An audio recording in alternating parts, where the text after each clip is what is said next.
Yuvasathi form প্রকাশিত হয়ে গেছে। এই ফর্ম আপনি কিভাবে ফিল আপ করবেন স্টেপ বাই স্টেপ এই ভিডিওর মাধ্যমে দেখিয়ে দেবো।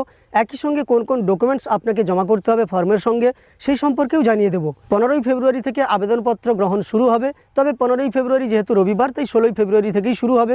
26শে ফেব্রুয়ারি পর্যন্ত চলবে আবেদনপত্র জমা করার কাজ। তো এই ভিডিওর মাধ্যমে ডিটেলসে ফর্ম ফিল আপের তথ্য আমরা দেখে নেব। তবে ভিডিওটি শুরুর পূর্বে আপনাদের কাছে ছোট্ট অনুরোধ করব, এই চ্যানেলে নতুন এসে থাকলে অবশ্যই চ্যানেলটিকে সাবস্ক্রাইব করে পাশে থাকা নোটিফিকেশন বেল আইকনটা অল করে রাখবেন।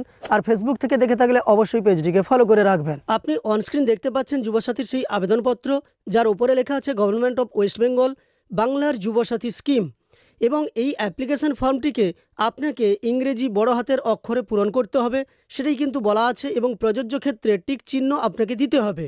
ডান দিকে এই যে বক্সটা আছে, এই বক্সের মধ্যে আপনাকে একটি কালার পাসপোর্ট সাইজের ফটোগ্রাফ সেটে দিতে হবে। একই সঙ্গে সাদা অংশের ওপর আপনাকে একটা সিগনেচার করে দিতে হবে। তারপর দেখতে পাচ্ছেন এই যে বাংলার যুবসাথী প্রকল্পের আবেদনপত্র, তার প্রথমেই থাকবে দুয়ারে সরকারের রেজিস্ট্রেশন নম্বর। আপনি যেই ক্যাম্প থেকে এই ফর্মটি সংগ্রহ করবেন সেখানে কিন্তু আপনার ফর্মের ওপরে একটি রেজিস্ট্রেশন নম্বর লিখে দেওয়া হবে। এই ব্যাপারে আপনার কোনো সমস্যা হবে না। তারপর দেখুন আছে আধার নম্বর। এখানে আপনাকে আপনার 12 ডিজিট আধার নম্বর দিয়ে দিতে হবে। এরপর আছে উপভোক্তার নাম, মাধ্যমিক বা সমমানের পরীক্ষা অনুযায়ী আপনার মাধ্যমিকের সার্টিফিকেট কিংবা অ্যাডমিট কার্ড কিংবা সমতুল্য কোনো পরীক্ষার সার্টিফিকেটে যেভাবে নাম আছে সেভাবেই কিন্তু এখানে লিখে দিতে হবে, একই স্পেলিং আপনাকে লিখতে হবে। এরপর আছে মোবাইল নম্বর, ব্যাংক অ্যাকাউন্ট লিঙ্ক যুক্ত, অর্থাৎ আপনার ব্যাংকের অ্যাকাউন্টের সঙ্গে যে মোবাইল নম্বর যুক্ত আছে সেই মোবাইল নম্বরটা এখানে বসিয়ে নিতে হবে। এটা কিন্তু আপনাকে অবশ্যই মাথায় রাখতে হবে।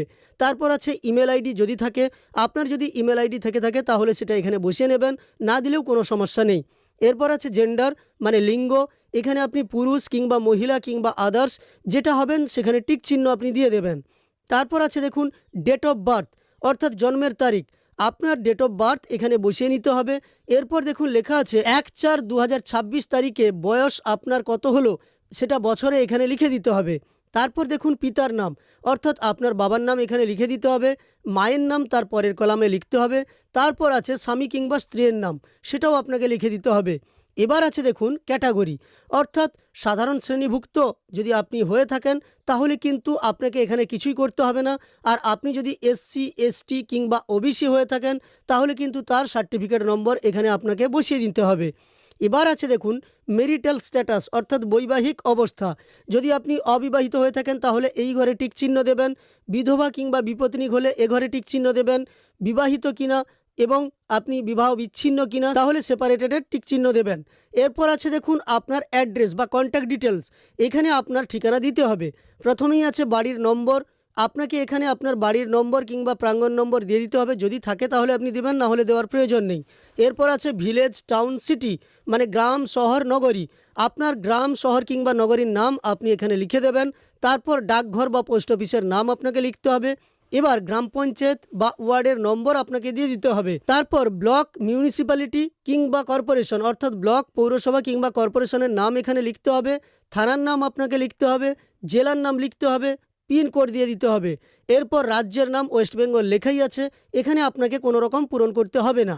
এবার দেখুন আপনার এডুকেশনাল কোয়ালিফিকেশান দিতে হবে। প্রথমেই আছে মাধ্যমিক বা সমতুল্য পরীক্ষার বিবরণ, এখানে মাধ্যমিক বা সমতুল্য পরীক্ষায় আপনার রোল নম্বর কত ছিল সেটা দিতে হবে।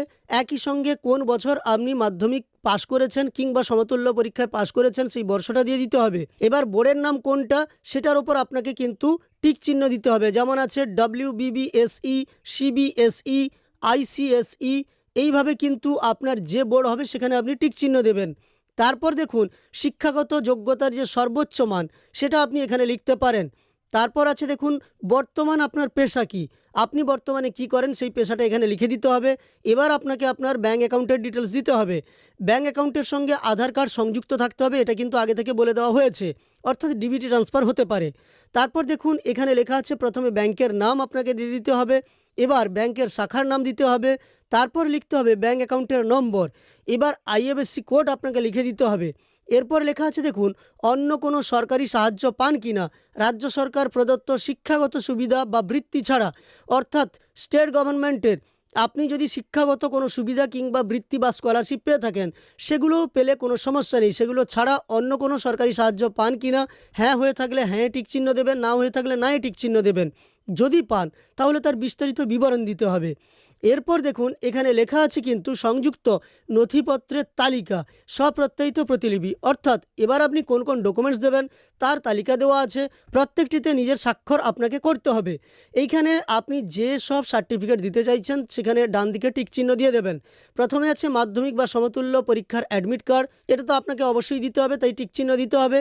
তারপর আছে দেখুন মাধ্যমিক বা সমতুল্য পরীক্ষার মার্কশিট, শিক্ষাগত যোগ্যতার সার্টিফিকেট, এবং তারপর আছে আধার কার্ডের ফটোকপি, ভোটার কার্ডের কপি, ব্যাঙ্ক অ্যাকাউন্টের পাসবইয়ের প্রথম পাতা কিংবা বাতিল চেক আপনাকে জমা করতে হবে। তফসিলি জাতি উপজাতি বা অন্যান্য অনগ্রসর শ্রেণীর শংসাপত্র আপনাকে জমা করতে হবে, সেটাও এই ডকুমেন্টস দেওয়ার জন্য এখানে টিক চিহ্ন দেবেন। তারপর দেখুন এখানে আছে স্বঘোষণা। এখানে স্বঘোষণায় বলা হয়েছে আমি এতর দ্বারা ঘোষণা করছি যে আমি পশ্চিমবঙ্গের স্থায়ী বাসিন্দা প্রথমত, দ্বিতীয়ত আমি অদ্যাবধি একজন বেকার এবং আমি পশ্চিমবঙ্গ সরকারের কোনো সামাজিক নিরাপত্তা প্রকল্প বা কোনো ভাতার আওতায় সাহায্য পাচ্ছি না। রাজ্য সরকার প্রদত্ত শিক্ষাগত সুবিধা বা বৃত্তি ছাড়া যদি এই সময়ের মধ্যে আমি কোনো কর্মসংস্থান পাই তবে আমি অবিলম্বে কর্তৃপক্ষকে জানাবো। এবং 3 নম্বরে আছে আমার দ্বারা জমাকৃত সমস্ত তথ্য এবং নথিপত্র আমার জ্ঞান ও বিশ্বাস অনুযায়ী সত্য। যদি কোনো তথ্য বা নথি মিথ্যা প্রমাণিত হয় তবে আমার বিরুদ্ধে আইনানুগ ব্যবস্থা নেওয়া হবে এবং সুবিধাটি প্রত্যাহার করা হবে। এই মর্মে আপনি কিন্তু স্বাক্ষর করবেন। সেখানে লেখা আছে দেখুন আবেদনকারীর স্বাক্ষর, এখানে আপনাকে সই দিয়ে দিতে হবে এবং ডেটের জায়গায় তারিখটা আপনাকে লিখে দিতে হবে। এরপর এই রসিদটাই কিন্তু আপনাকে দেওয়া হবে, যেটা রিসিভ কপি বলে বলা হচ্ছে, অ্যাকনলেজমেন্ট। এখানে কিন্তু দুয়ারে সরকারের রেজিস্ট্রেশন নম্বরটা লিখে দিতে হবে। তারপর আপনার নাম আপনি লিখবেন আই এবং তারপরেই ড্যাশে আপনার নাম লিখতে হবে, son oblique daughter oblique wife of, যেটা হবে সেটার ক্ষেত্রে আপনাকে রেখে বাকিগুলো কেটে দিতে হবে। আপনার বাবা কিংবা স্বামীর নাম এখানে লিখে দিতে হবে।